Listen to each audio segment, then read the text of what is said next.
everybody. Welcome to Burnout. Quick little side note. Burnout is not side note. It's what we're all here for. See, it's my second rodeo. I think the first time I said this was my first rodeo. This is my second. I'm still learning. Third? It's my third. Okay, yeah, that's okay. Thank you guys for being here. Burnout itself is a desired space to be able to create conversation and an open, vulnerable chat around creative sustainability. Burnout's something that I think as creative people, just as people, that we deal with it all the time, but specifically as creative people, I think we get it a little bit more just because we throw so much of ourselves into what we're doing. It's kind of natural for us to kind of be at the end of our rope sometimes. And so tonight's about the realities of that, being honest about it, but then also how to be able to not always live towards burnout. So yeah, all that said, my name's Tristan. I'm the founder of Ruach and other things, but ultimately just a creative, just like everybody else here. And then beside me, right here is my sweet boy. His name's Chirag Challa. Chirag is a co-founder of this place next door called Lolu, which can everybody give us a round of applause for Lolu hosting us tonight. I forgot to do that last time, and I literally woke up in sweats after the event. That's okay. Good job. Yeah, I did it. Chirag has become a guy I've ran with immensely over the last year and a half. Both of us started as we running rookies, and then ended up both running the Indianapolis Marathon last year. In that, a lot of shared miles and a lot of honest, real, painful conversations over a lot of miles together, talking about the highs of life, the lows of life, and just in this journey as entrepreneurs, as creatives, as people who care about community. We've had a lot of dialogues, and so when I was thinking about putting together this Burnout, I was thinking through a few different people, but landed on this sweet man over here, just because we've done this 1,000 times. This is a conversation that is rampant between us, talking about the creative life and also being super burnout also, but just living in the middle and loving it enough to continue going. So, Chirag, anything you want to say? I feel like I talked a lot. He always talks a lot in these dialogues. No, I'm grateful to be here. I see so many beautiful faces out there, those that I know, those that I don't, and just looking forward to having an honest conversation. That's what we know is true. I love it. Yeah. Okay, so let's just dive right in. I'm not good at kind of BSing around. I just talk about it. So, first question, and I just realized we're very close, but I kind of like it. All right, that's fun. The first, and let me give you just kind of a lay of the land real quick, just so that you can kind of mentally prepare. We're going to talk for probably 25, 30 minutes about the topic of burnout. We're going to get really honest and vulnerable about our own journey with burnout and creative life. And then, get ready to just move through the awkward. You're going to talk about it with the people around you. We're going to have a couple questions. Yeah, gasp. You guys are going to turn, I'm just going to throw you some softball questions for you to be able to rally about, and just be able to get real and talk about how burnout is affecting you guys, to build some community, and then hopefully walk away with somebody's phone number to go get a coffee, because connection is what we're all here for. So, yeah. Does that feel good? Cool. If it doesn't, get over it. We're here. Cool. First question. Chirag, when you hear the word burnout, what does it actually look like for you? Not just creatively, but physically and emotionally. For me, it always starts with physically. My body will feel it first. My shoulders will get really tense. You may have seen me swinging my arms back and forth. Kind of my neck, my shoulders, everything just gets tight. And when I see that and feel that, or when I have the awareness to recognize that, that's kind of the yellow flag of something needs to be addressed. I don't lift a lot of weight, so it's definitely not something to do with working out. So when I feel that sort of tension up here, then I know there needs to be something to see and talk about with myself or with others. Emotionally, right? emotionally is the harder part. I feel alone, but it's so loud. The voices in my head are talking a lot. You second guess. All you are searching for is to recharge in that moment of burnout, but you can't because of the noises that are the main characters in your brain. So when I feel that physical tension and that inability to be quiet, or that voice that is generally quiet but becoming really loud, then I know that I'm on the cusp of something. Depending on the season of life, you have to figure out a way to move past it. Um, but there are opportunities to address it, hopefully recharge those batteries, talk to people, sit with it, sit with yourself, and then be able to start to feel that release physically and the mind becoming a little bit more quiet. And then generally, I crack a smile and I'm like, okay, we're on the other side. What do you feel like contributes to burnout for you?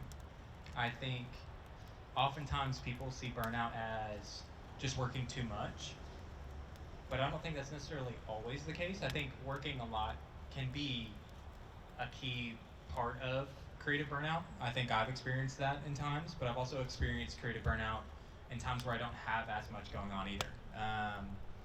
Chirag, what would you say is kind of a more natural reason or like point of blame for burnout in your life?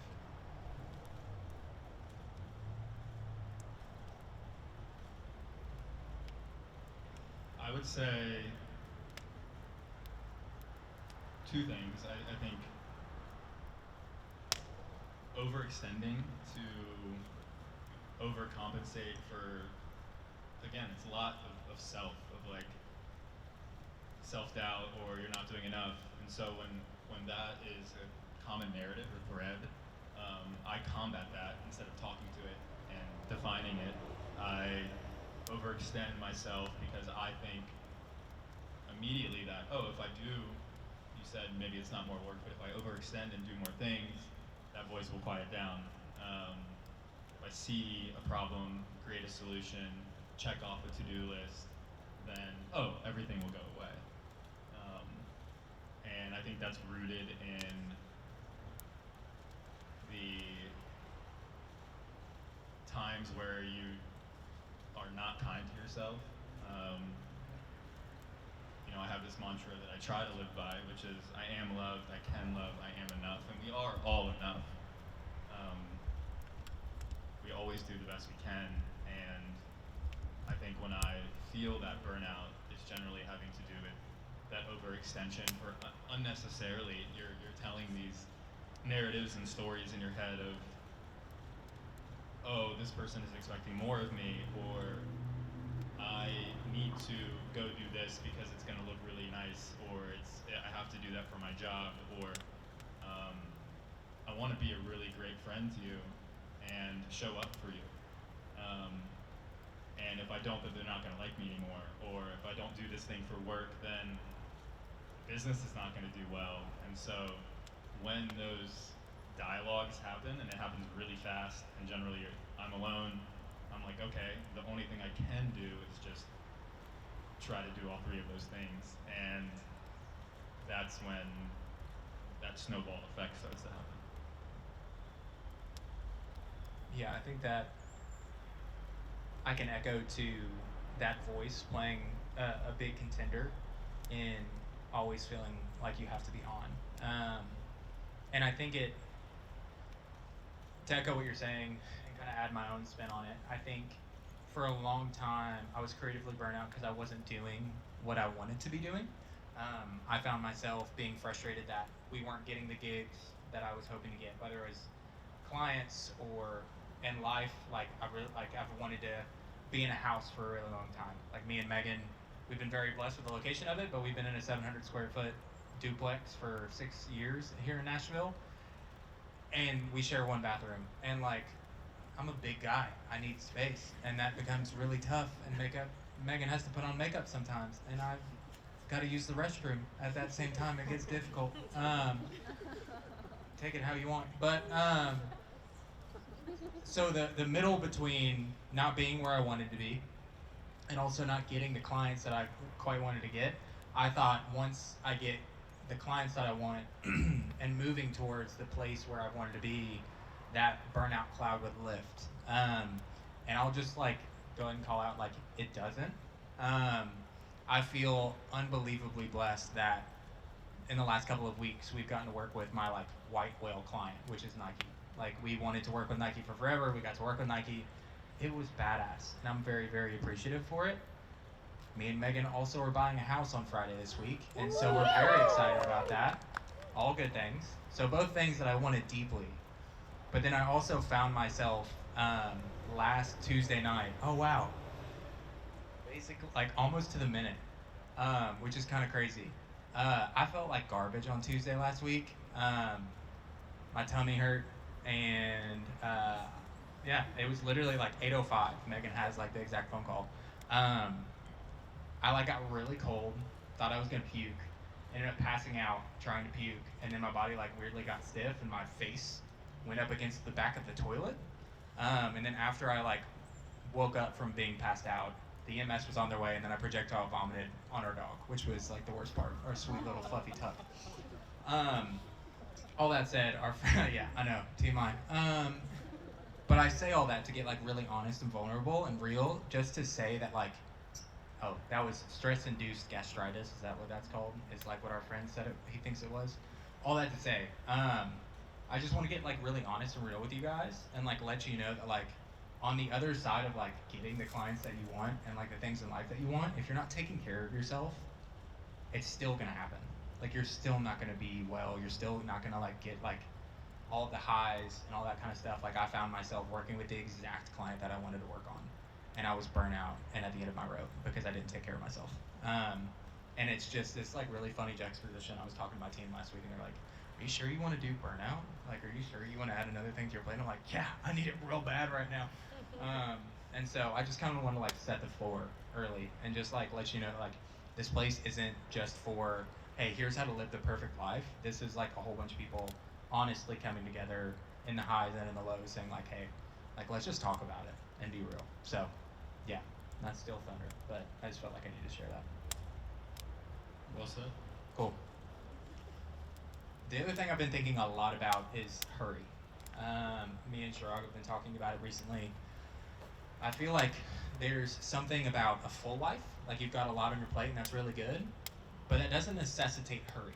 But I feel like hurry oftentimes comes with it. A question I wanted to ask Chirag is, right here, what is the, to what degree does the word worry play, or sorry, not worry, but hurry play a role in your life? I'll give one silly example, and then we'll talk a little bit about it more. You know when you brush your teeth with these electronic toothbrushes? Like it has like a timer, right? Whether it's 1 minute, 2 minutes, 3 minutes. And you know, you brush and then it ends, and then cool, you finished brushing your teeth, hopefully.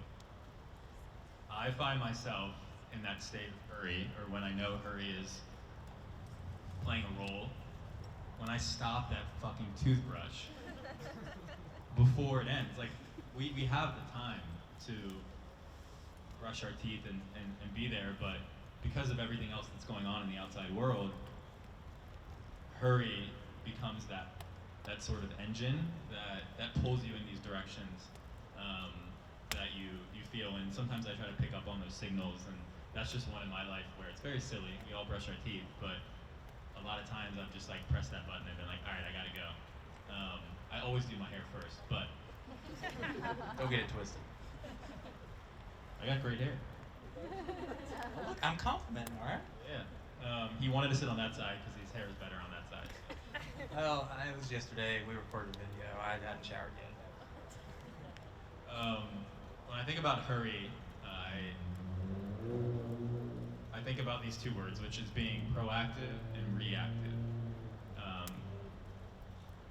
You all know what those definitions are, but the idea of proactive is like what is in your control to, as you go about your day, as you move from space to space. If I can be proactive and can control my controllables, then for me that sense of hurry doesn't necessarily show up as much as that keyword, because it's going to be there in times, whether things that are out of our control do pop up and you have to hurry, whether that is a stop sign or highway traffic or whatever that may be, or you're on a phone call for so much longer than you thought. So when I see hurry, if I can be proactive, then it kind of diminishes that.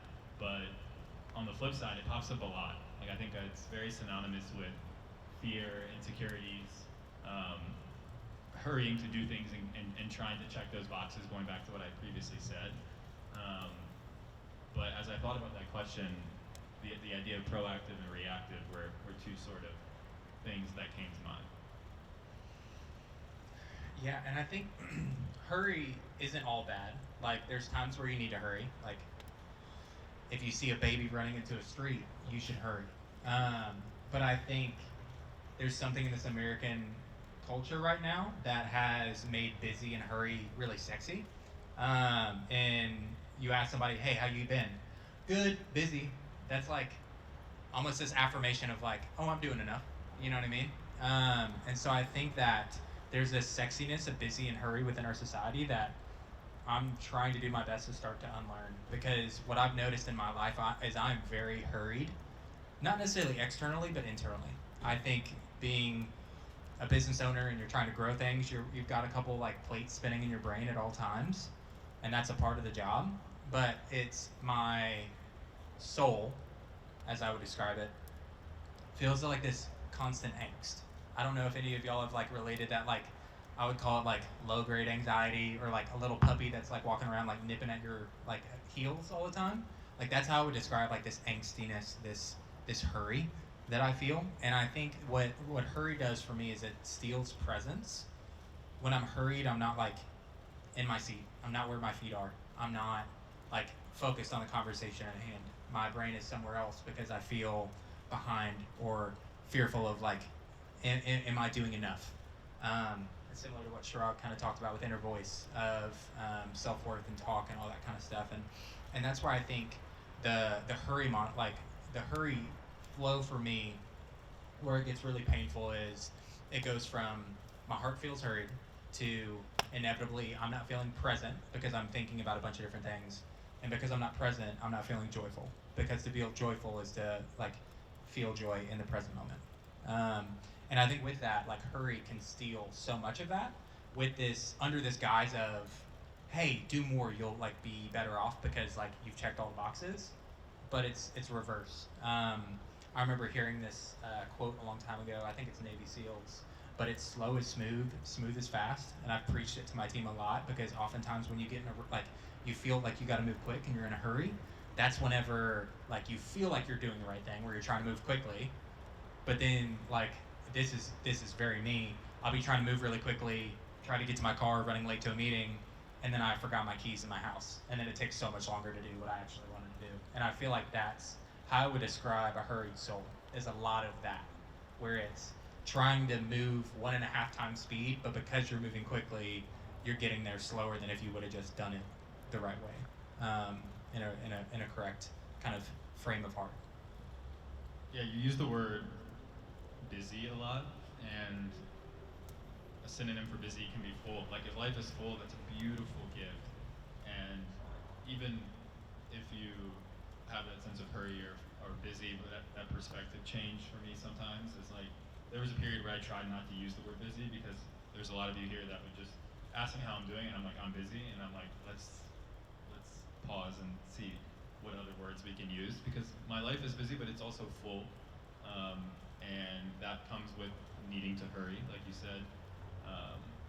But when I try to use different words or like frames, I'm just trying to trick myself that it's all right. And in that, how do you recognize the difference between a healthy creative pressure, like wanting to do things that are good and important and require work, but at the flip side of that, an unhealthy overextension?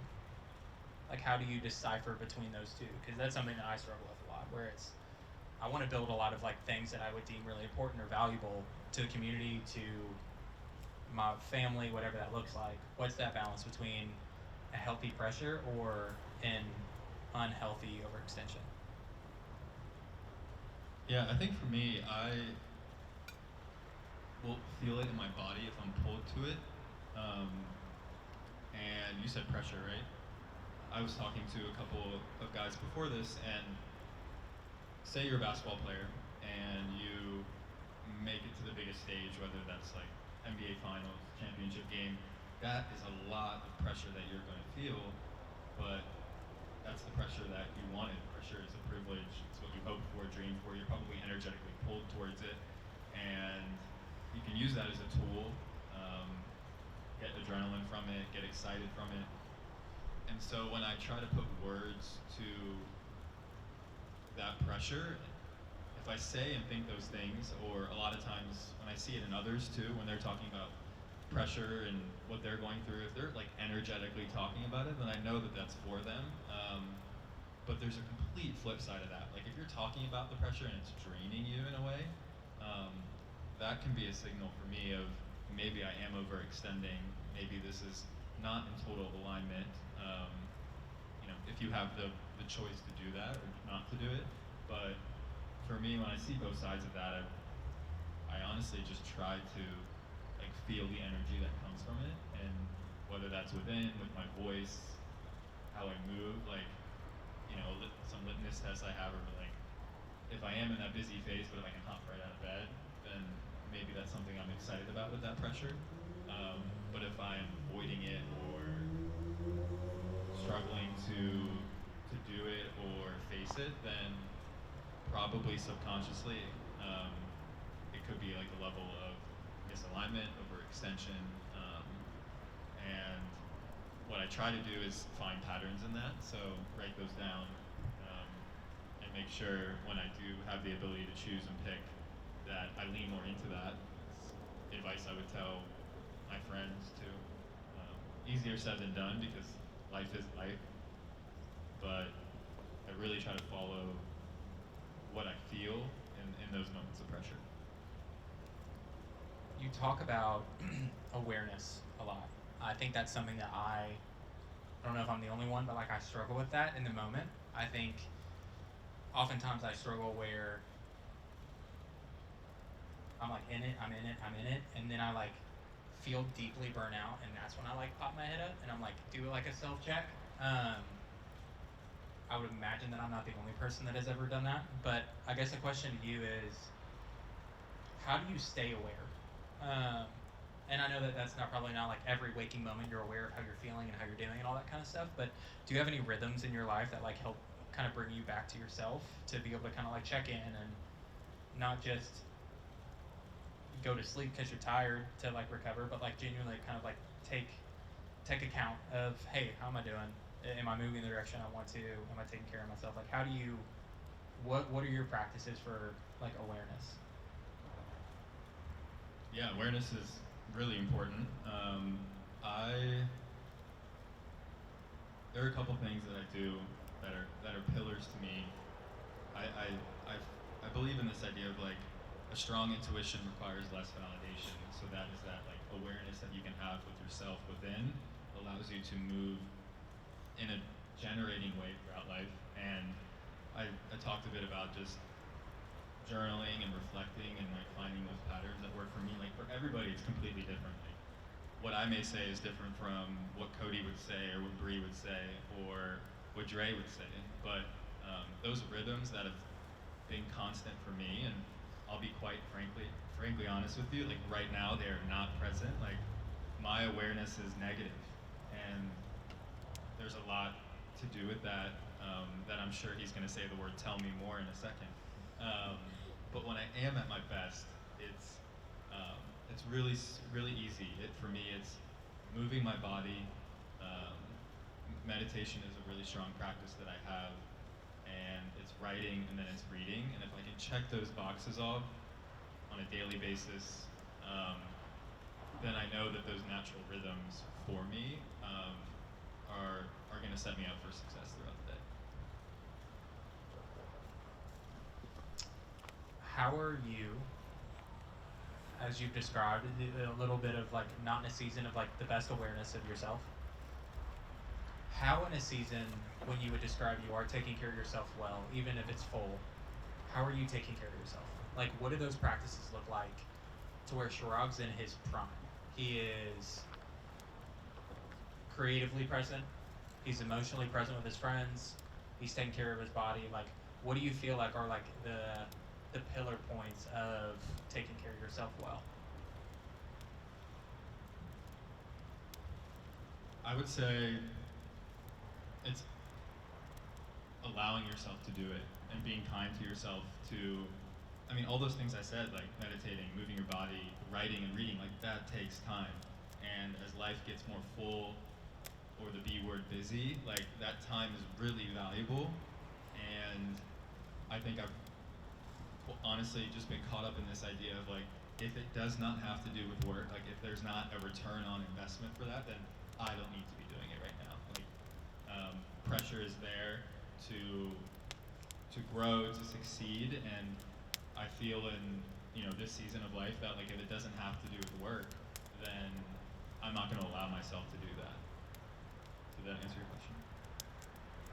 How is that working out for you? It's not doing well. I can. This is when I like lean over and just speak the truth or however I feel. But I think in periods right now where when I say like I am negative aware, it's almost like, and I feel this usually like days or weeks after the fact, but I know it to be true right now. It's almost like going about your day like it's just passing you by, right? Like time flies in a way you don't want to. They say time flies when you're having fun, but in moments like this, it's just like lights on, no one home, and you're just going through the motions, right? You're getting the things done, you're checking it off. This is only like a little bit of a low plug, but we do a lot of breath work in the studio. Like you don't even have an awareness to your breath. You're holding your breath. Every breath is like from your shoulders up. You're in that constant like fight or flight. That's what I live in right now. Like for me, and now I'm just ranting, so sorry. Go, baby.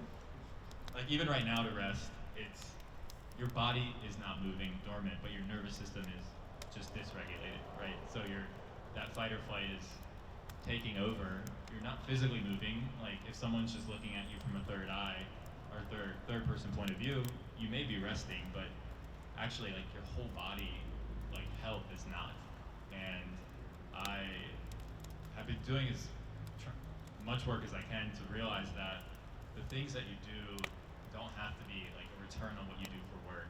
I think like the best version of yourself is going to in turn like be the best for the business, or it's going to help you be the best friend that you can be, or the best son I can be for my parents. But I think sometimes when that pressure is really heightened, and this is pressure I take as a privilege right now, it can be really hard to just set those boundaries and do those things for yourself that you know or you're going to show up as the best version. And when I'm like that, I honestly just feel like a kid. Like I smile, I laugh, I let things like slide off, that don't necessarily like matter. And when I'm not, those little small things like bog me down. And like little pebbles just over time like fill that in the bag. Like then you hold that weight, and then my shoulders get tight, and then that mind gets really loud. But that whole entire timeline can be like 2-3 weeks, and then you're just like, whoa, what happened?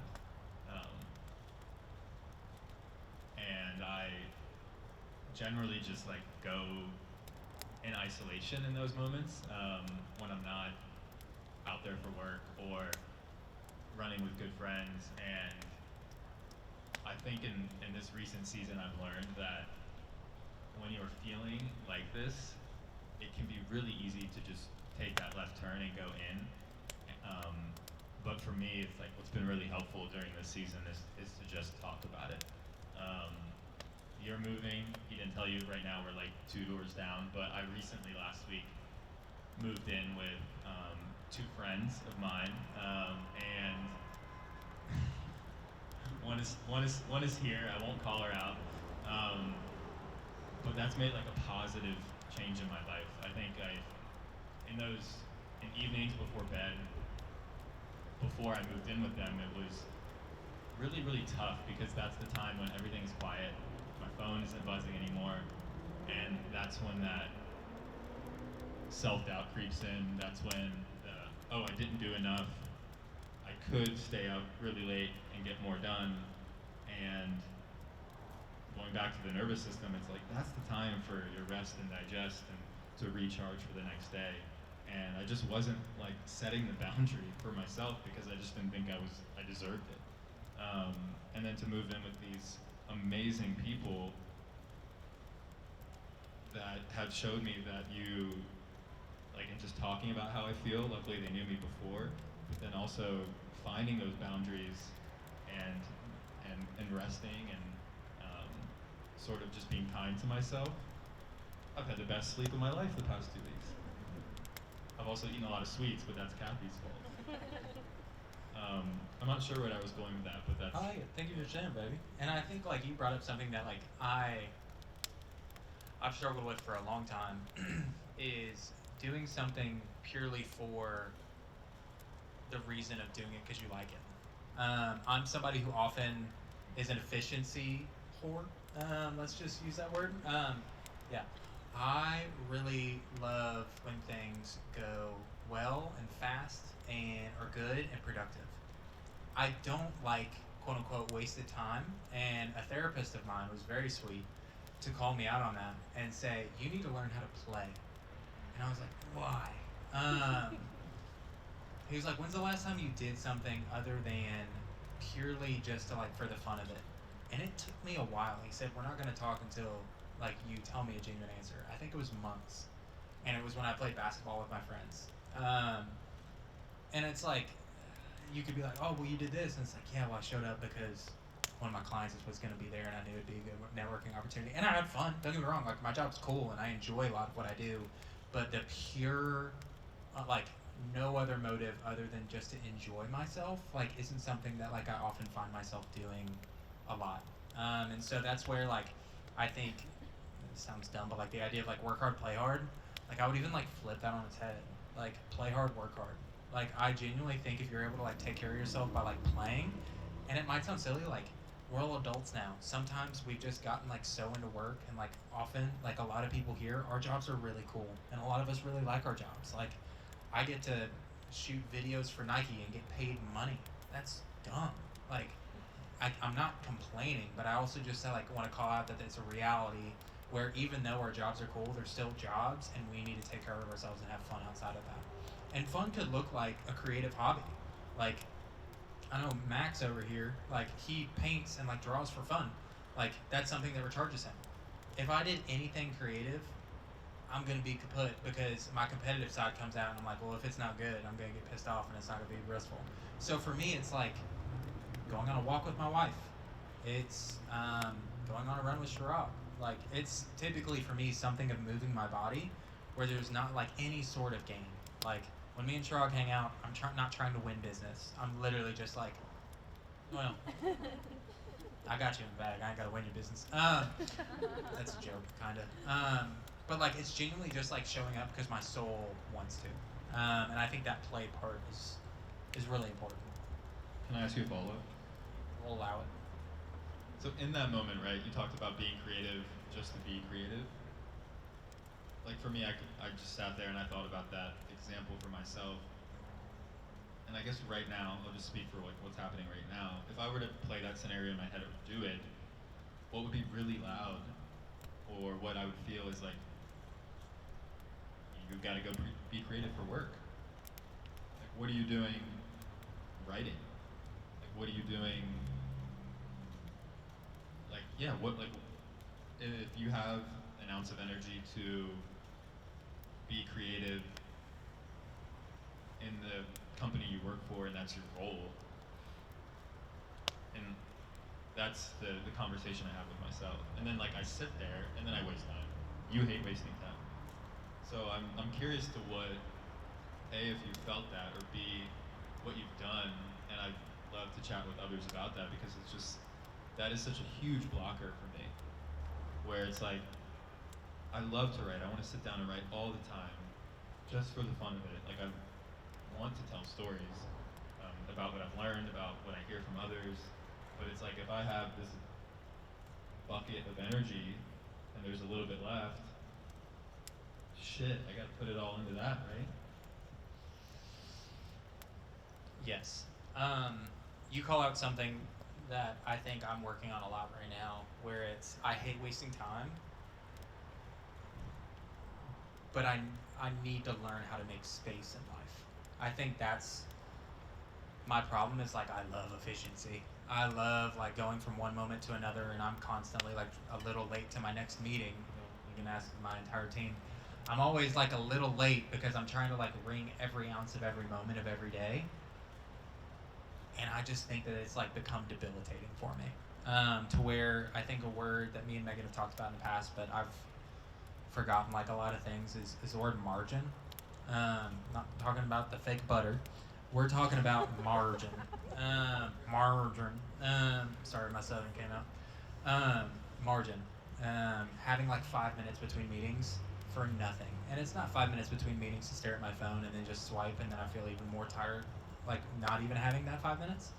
But it's genuinely like, how do I create space to just like not do a daggum thing where I just am genuinely present and my like thoughts feel like they can catch up to the life that I've been living. Because often I feel myself like my brain hasn't caught up processing wise with everything else I've been doing.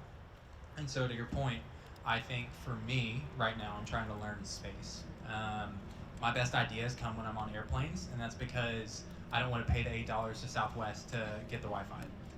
And so I've got like a 3-hour flight where like nobody can get to me, and I'm like, oh, what do I do with all this time? And then I actually like process and think, and it's like the greatest gift that God's given me outside of Jesus is like the ability to just like come up with ideas. And it's whenever I'm not creating space for myself that's when that voice is the smallest and I miss out, I think, on a lot of opportunities. And so for me, the discipline right now in life that I'm learning after a really uncomfortable burnout episode, I would call it, last week, is to be able to create more space and margin in my life. Because I'm so much better version of myself when I'm like present. I feel unhurried whenever I'm like actually able to like think and pray and be present in relationships that I have. And that comes at the cost of efficiency sometimes because margin isn't efficient. Like 15 minutes between meetings feels wasteful whenever you only have a certain amount of like minutes throughout the day. But in the long game, it's a lot better than passing out on your bathroom floor and then like the EMS coming and then you're like have to like physically recover in bed for like 3 days. That's not efficient either. So if we play a long game, I think my biggest thing coming away from last week is choose rest or be forced into it. It's a lot more fun to choose it because then you actually can enjoy it rather than feeling guilty while laying in bed. And so I think the proactive reactive, specifically to what Chirag said, let your body choose rest, because if you don't choose rest for your body, it's going to do it for you. That's a lot less fun. That makes sense? Yeah, all I heard was let's have fun. Okay. Last question, and then we're going to make you guys talk amongst yourselves. What is one area for Chirag that you feel like you could, what's like one rhythm or one practice that you either need to unlearn or put into practice in your life to be able to take better care of yourself?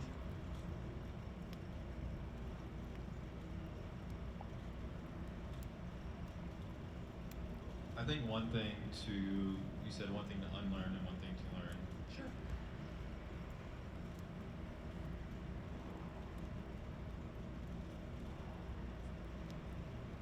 He's leaning forward.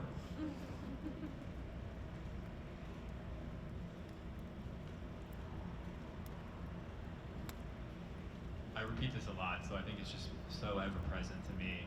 But you as you are is enough. And that is like something I want to continue to unlearn, is that I am not enough. You know? Like I want to, and I would say that to a lot of people that are sitting here who I love and care about. It's like you are enough, like as you are, and to unlearn and to be kind to myself is something I want to move into more, because I know that that is such a catalyst for so much. Like, I can set the boundaries, I can work on those rhythms that allow me to nurture that inner child, allow me to be creative, like be the one of one that I am, that we all are. So I think unlearning that narrative that burnout caused, or being overextended caused, because we can flip the switch, we can change the narrative. We're writing our own story. So to, I think, unlearn that aspect of my story right now that I'm watching, and that's why I was really excited about today, to be able to, I think, name it a little bit more for myself, because I'm not spending the time to sit with it as much as I would like to, but this was forced right here. And then the second thing was, what's one thing you can unlearn, and one thing that like you can put into practice? The one thing I want to continue to put into practice is just talk about it, like whether that is going back to a therapist and someone that I can have a conversation with in that natural rhythm, allowing myself to set time for that, putting it on the calendar like I would a run, or like I would a session at the studio. And when I feel like I want to take that left and go into isolation, I want to self-select and go right and pick up that cookie, talk to Kathy. I want to call Cody and go on a run. I want to call my mom. She would love that. And just try to have the awareness in that moment to go right instead of left. I think over the past 10 days that's been really helpful for me. Environment change helped a lot, so I got really lucky with that, really grateful that someone opened up their doors to me to move in with them. But continuing with that, because like the more you talk about it, the more you realize you're not crazy, the more you realize others they've had that story, they've lived that story, or are living that same story, and at the end of the day, we're all in this together, so being able to work through that for each other, with each other, will just make this world a better place. So I think just leaning into being okay with it, like, cool, we both run a business. I think sometimes you think like, oh, you have to be all buttoned up and have your shit together. Don't have our shit together. Very much. And I think like stripping that ego and being like, you know what, like this is who I am, like I am figuring it out too, will have those ripple effects that I'm looking for. So 3 things I've heard, I think, from Chirag is you're not alone, and it's important to be able to live into community. Choose rest. It's important that you choose it, or it's going to get chose for you. And hurry is the enemy. Like being present with your people, being present with yourself is really important. So we're going to do a few things real quick. First, can we give a round of applause for Chirag being so open and honest with us today? Thank you, lovely. All right, so this is a time where you have an action. I'm going to challenge you. My voice is probably going to crack again. Okay, so there's going to be 2 questions. I want you all to pair up in groups of like, call it like 3 or 4. Don't like look around. Don't let anybody like be the person who like struggles to find a group. Like we are a community. Lock up with people. Make sure find somebody new. Do that whole thing. So 3, 4 people or so in a group. With that said, we're gonna talk through 2 questions, and I'll say them twice. How has hurry affected your life? And where in your life can you create space and eliminate hurry? So 1, where has hurry affected your life? And the second question is, where in your life can you create space and eliminate hurry? So we're gonna do this for like 5, 10 minutes. Get in groups, chat, be honest. I went there. I got hella vulnerable. You ain't gotta talk about puking on the floor. My wife gave me a weird look whenever I gave you all that honesty right there, and maybe it was a little bit too much. Sorry, you're not sorry. So yeah, be real. This is a space where you can be honest and vulnerable. There's a lot of really good people here. Chat for like 5 or 10 minutes, and yeah, we'll get back to it, and I'll close this out in a little bit. So yeah, pair up, do it.